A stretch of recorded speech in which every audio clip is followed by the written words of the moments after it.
오늘 304장을 찬양했잖아요.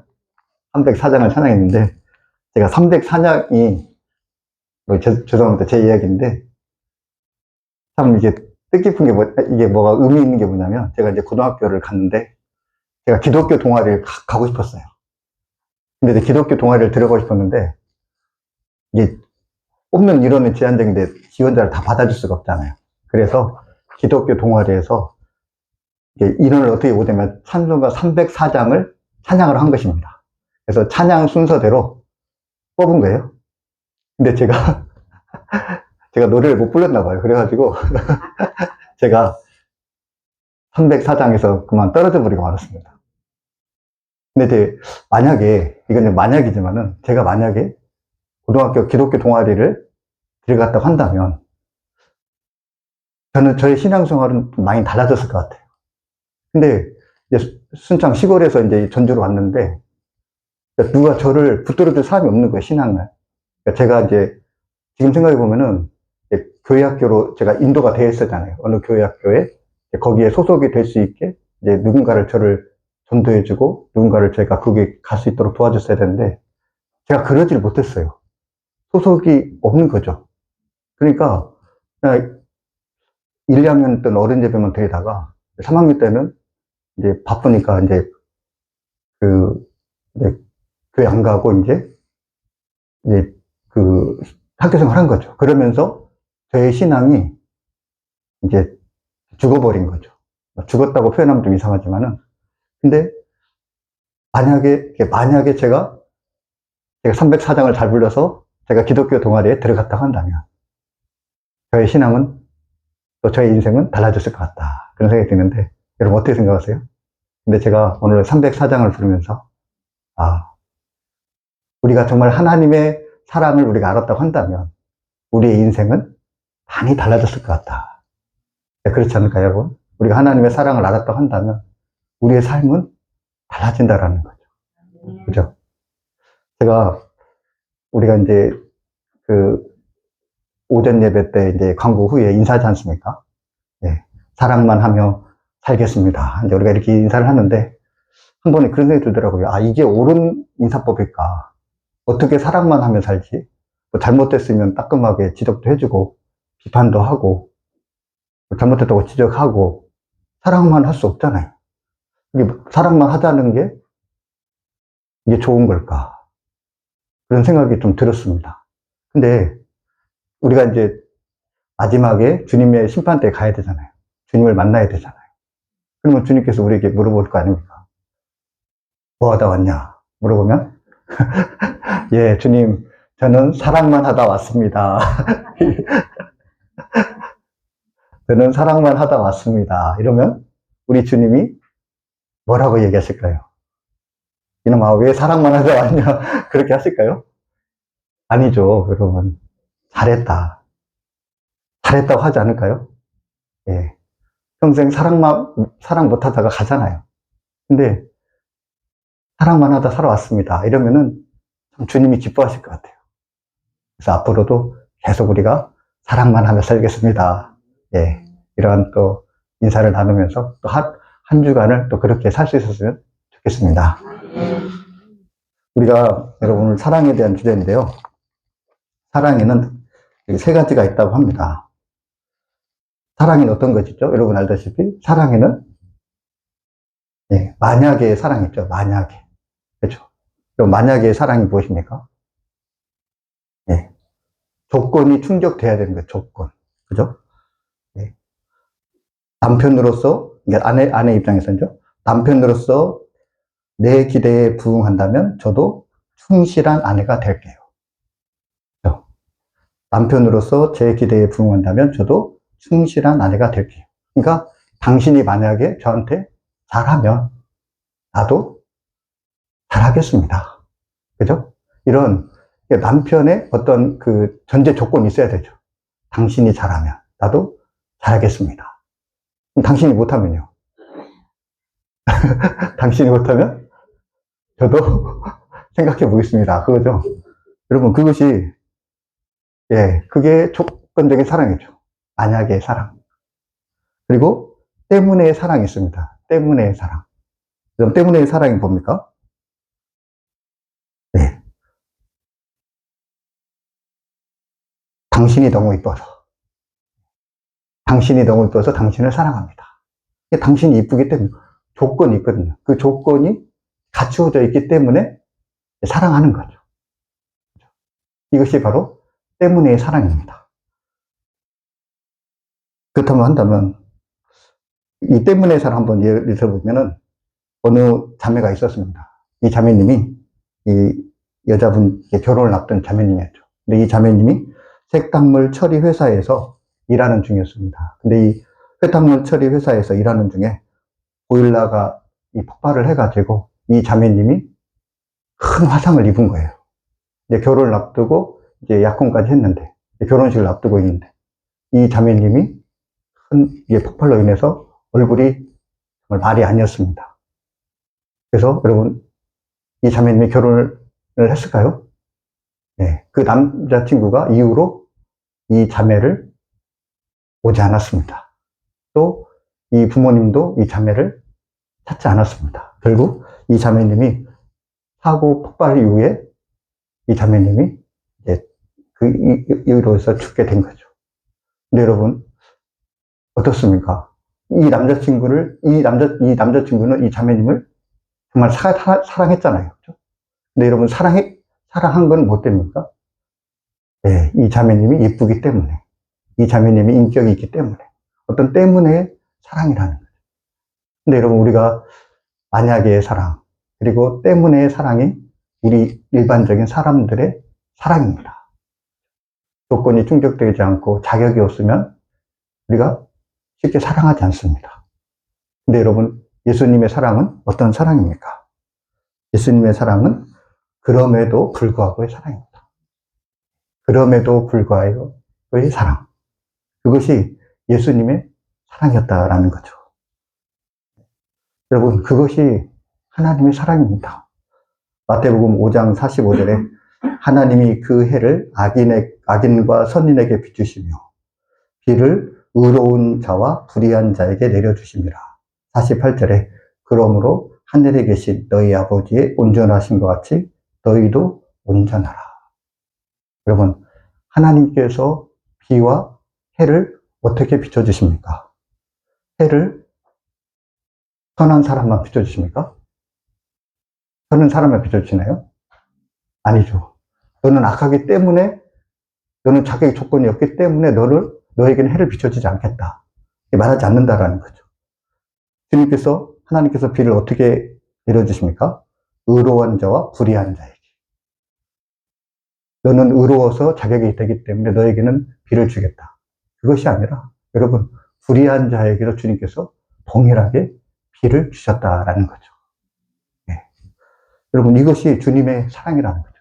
너가 비록 악하고, 너가 비록 불의할지라도, 그럼에도 불구하고 너에게 동일하게 해와 동일하게 비를 주겠다. 이것이 주님의 사랑이고, 또 주님께서 우리에게 요구하시는 것은 이처럼 하늘에 계신 너희 아버지의 온전하신 것 같이 너희도 온전하라는 거죠. 그렇게 누구나 다 사랑하라는 것이 바로 주님께서 우리에게 요구하시는 사랑이다라는 것입니다. 여러분, 만약에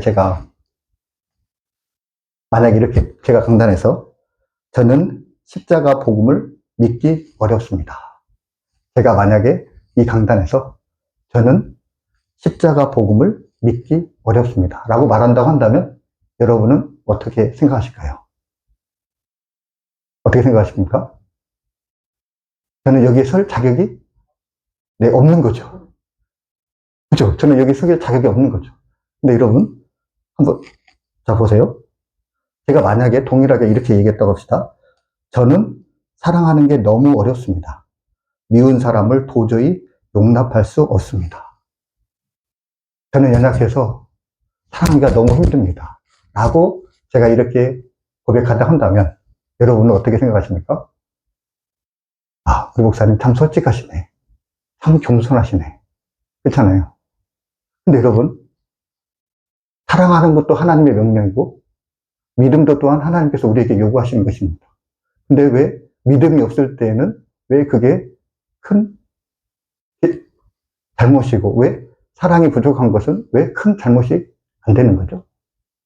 네. 우리는 어느 순간에 사랑이 없는 것에 대해서 너무 반대하다라는 거죠. 네. 여러분, 사랑하라는 것, 그것은 주님이 우리에게 가장 중요하게 명령하시는 명령입니다. 근데 여러분, 우리가 이처럼 사랑이 중요하다는 걸 알면서도 왜 사랑이 잘 안 되는 겁니까? 왜 사랑이 잘 안 되는 거죠? 그것은 바로 내가 사랑하려고 하는 거죠. 내가 사랑하려고 하니까 사랑이 안 되는 거죠. 근데 여러분, 우리 안에는 주님께서 계십니다. 사랑의 주님이 계신다는 거죠. 우리는 사랑할 수 없지만, 그러나 하나님은 사랑할 수 없는 우리를 통해서 사랑할 수 있도록 하시는 게 바로 우리 주님의 역할이라는 거죠. 내가 사랑하지 않고 주님께 그 사랑을 맡겠다고 한다면 우리가 도저히 사랑할 수 없는 사람도 사랑할 수 있다라는 것입니다. 스가랴 4장 6절에 이렇게 말씀합니다. 그가 내게 대답하여 이르되 여호와께서 스룹바벨에게 하신 말씀이 이러하니라.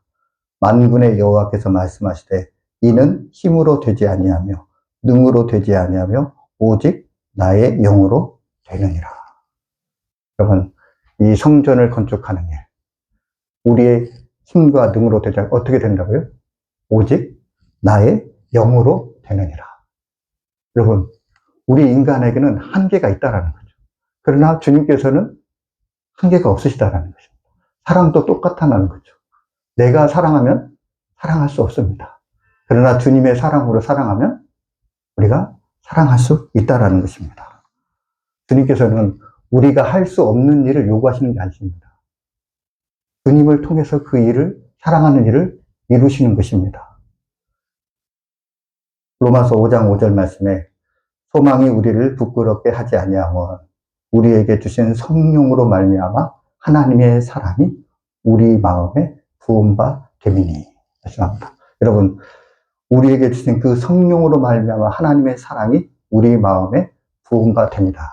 이렇게 말씀하십니다. 이것은 바로 성령께서 우리에게 부어주신 그 사랑으로 우리가 다른 사람을 사랑할 수 있다라는 말씀입니다.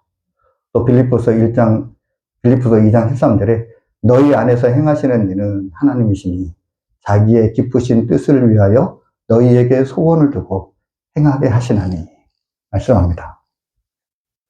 하나님께서 우리에게 기쁘신 뜻을 주신다라는 것입니다. 그 기쁘신 뜻, 하나님께서 다른 사람을 사랑하게 하는 뜻입니다. 그리고 그것을 행하게 하신다라는 것입니다. 다른 사람을 사랑하는 그 마음을 주시고 또 그렇게 사랑할 수 있도록 주님께서 행하신다라는 것입니다. 근데 여러분, 우리는 이처럼 우리 안에서 그 일을 행하시는 주님을 바라보지 않고 우리가 내 자신의 힘대로 했다라는 거죠. 그렇기 때문에 실패하고 좌절하고 안 될 수밖에 없었던 것입니다. 어느 성도님이 하나님의 사랑으로 사랑합니다 라는 시를 썼습니다. 하나님의 사랑으로 사랑합니다. 제가 한번 읽어드리겠습니다. 내가 나의 사랑으로 나를 사랑할 때 참으로 많은 노력을 했습니다. 더 나은 내가 되기 위해서. 내가 나의 사랑으로 남편을 사랑했을 때 참 많이 울어야 했습니다. 남편을 나의 사랑으로 만들기 위해. 내가 나의 사랑으로 아이들을 사랑했을 때 참 많이 화를 내야 했습니다. 아이들을 잘 키워야 한다는 욕심 때문에. 내가 나의 사랑으로 이웃을 사랑했을 때 참 많이 참아야 했습니다. 그들을 사랑해야 한다는 윤리 때문에. 이제는 하나님의 사랑으로 사랑합니다. 더 큰 사랑으로 사랑을 하니 사랑하는 일이 쉬워졌습니다. 사랑하는 일이 기쁨이 됩니다. 사랑하는 일이 감사가 넘칩니다. 여러분, 이 시인의 고백이 또한 저와 여러분의 고백이잖아요. 여러분, 우리의 사랑으로, 우리의 힘으로 사랑하려고 하니 얼마나 힘이 됩니까? 그러나 주님이 주시는 그 힘으로, 주님의 사랑으로 사랑하니까 사랑이 가능하고 그게 감사와 기쁨이 된다라는 것입니다. 이스라엘에서 가나안 땅을 이제 향해서 가는 이스라엘에서 광야에서 이제 모세가 가네스 바네아에서 12정탐꾼을 가나안 땅에 보냈습니다. 그리고 이제 가나안 땅을 정탐하겠습니다. 근데 12정탐꾼 중에 들어와서 10정탐꾼이 안 된다고 부정적인 반응을 했습니다. 그리고 2명, 여호수아 갈렙이 할 수 있다고 이야기를 합니다. 여러분, 10명의 정탐꾼은 왜 가나안 땅에 들어갈 수 없다고 이야기를 한 겁니까? 왜 그런 거죠? 네, 그것은 바로 우리를 바라봤기 때문에 그렇다라는 거죠. 우리 힘으로는 안 된다라는 거죠. 맞습니다. 그들의 힘으로는 안 됩니다. 근데 여러분, 여호수아 갈렙은 왜 가능하다고 했습니까? 왜 가능하다고 했죠? 네, 하나님이 주신 힘이면 가능하다 했다라는 거죠. 올라가서 그 땅을 취하자. 그들이 그렇게 말할 수 있는 것은 주님의 약속을 바라봤기 때문에 가능했다라는 거죠. 우리의 힘으로 안 되지만 그러나 주님께서 하신 그 약속은 가능하다라는 거죠. 사랑도 마찬가지입니다. 우리가 사랑하려고 하면 사랑할 수는 없지만 그러나 내 안에서 일을 이루신 그 주님의 그 약속을 바라보면 그 사랑이 가능하다라는 것입니다. 갈라디아서 2장 20절 말씀에 내가 그리스도와 함께 십자가에 못 박혔나니 그런즉 이제는 내가 사는 것이 아니요 오직 내 안에 그리스도께서 사시는 것이라. 이제 내가 육체 가운데 사는 것은 나를 사랑하사 나를 위하여 자기 자신을 버리신 하나님의 아들을 믿는 믿음 안에서 사는 것이라. 여러분, 하나님의 아들을 믿는 믿음 안에서 사는 것이라. 나는 죽었습니다. 그리고 내 안에서 일을 행하시는 그 주님과 함께 우리가 살아갑니다. 그 주님과 함께 우리가 신실한 반응을 보입니다. 여러분, 이 내 안에서 사시는 그 주님에 따라 우리가 사랑할 수 있다는 것입니다. 어느 교회에 남자반 성경부가 있었습니다. 네, 목사님하고 남자반 성경부가 있었는데 이 남자반 성경부를 통해서 이 어느 집사님이 나이 드신 집사님, 어느 집사님이 이제 주님을 바라보는 그 눈이 열렸습니다. 그리고 이제 주님을 바라보는 훈련을 했고 주님과 동행하는 훈련을 했습니다. 근데 이 집사님이 어느 날에 이제 아들을 보는데 이제 아들이 좀 장성했죠. 이 아들에 대한 그 미안함이 있었습니다. 그리고 성경 공부하면서 이달 말에는 이달까지는 아들에게 그 미안함을 표시해야겠다 생각을 했습니다. 이 아버지가 아들을 잘 키워보겠다고 이제 생각하고 아들에게 이제 엄하게 한 거죠. 그래서 이제 매를 댔습니다. 그런데 이 아들이 이 아버지의 매를 맞고 이제 어느 순간 아버지에게 이제 마음을 닫아버린 거예요. 그러면서 이제 그 시간이 이제 오래 흘렸습니다. 이제 이 남자 주사님이 이제 이번 달에는 아들에게 이제 사과할 기회를, 그것이 미안해서 사과할 기회를 찾고자 했는데 시간이 자꾸 가는 거예요. 그래서 이제 마지막 날이 되었습니다. 도저히 이제 물러설 수가 없어가지고 이제 아들이 야구 경기를 보고 있었습니다. 그래서 이제 아들에게 이야기를 했습니다. 아들아, 할 말이 있다. 뭔데요? TV 좀 잠깐 꺼봐라. 하고 이제 TV를 껐습니다. 그래서 이 집사님이 그 자리에서 아들 앞에서 무릎을 꿇었습니다. 그리고 어렸을 때 아들에게 매를 댄 거에 대해서 용서를 구했습니다. 그랬더니 이 아들이 아버지의 손을 잡고 이 아들이 함께 울었습니다. 그러면서 아버지와 아들의 그 관계가 회복이 되었습니다. 여러분, 이 집사님이 어떻게 그 아들에게 용서를 구할 수 있겠으며 어떻게 이 아들과 아버지가 화해될 수가 있었습니까? 바로 이 아버지가 주님을 바라보고 또 주님의 인도하심 가운데 그렇게 용서를 구했다라는 거죠. 만약에 주님이 아니라 내 스스로 그것을 결단해서 하려고 했다고 한다면 아마 이 집사님은 못했을 것입니다. 그러나 주님을 바라보면서 결단을 하니까 주님께서 그 가운데 역사를 하신 것입니다. 여러분, 이것이 바로 우리가 다른 사람을 사랑할 수 있는 비결이다라는 거죠. 여러분, 무엇보다도 주님을 바라볼 수 있기 바랍니다. 그 가운데 정말 다른 사람을 사랑할 수 있기 바랍니다. 여러분이 정말 우리 교회 이름대로 다른 사람을 사랑하며 또 다른 사람과 화해와 용서 가운데 살아가는 저와 여러분이 될 수 있게 주님의 이름으로 축복합니다. 기도하겠습니다. 하나님 아버지 감사합니다. 주님께서 먼저 우리를 사랑하여 주시고 주님께서 우리를 위해서 십자가 위에 죽으셨습니다. 주님께서 우리 마음 가운데 오셔서 또 사랑으로 역사할 수 있도록 주님께서 우리를 도와주고 계십니다. 우리 안에서 일을 행하시는 그 주님을 바라볼 수 있게 하여 주옵소서. 그래야 이제 내 힘이 아닌 주님의 주신 그 힘과 주님의 주신 그 사랑으로 다른 사람을 사랑할 수 있도록 인도하여 주옵소서. 이 모든 말씀 예수님의 이름으로 감사하며 기도하옵나이다. 아멘.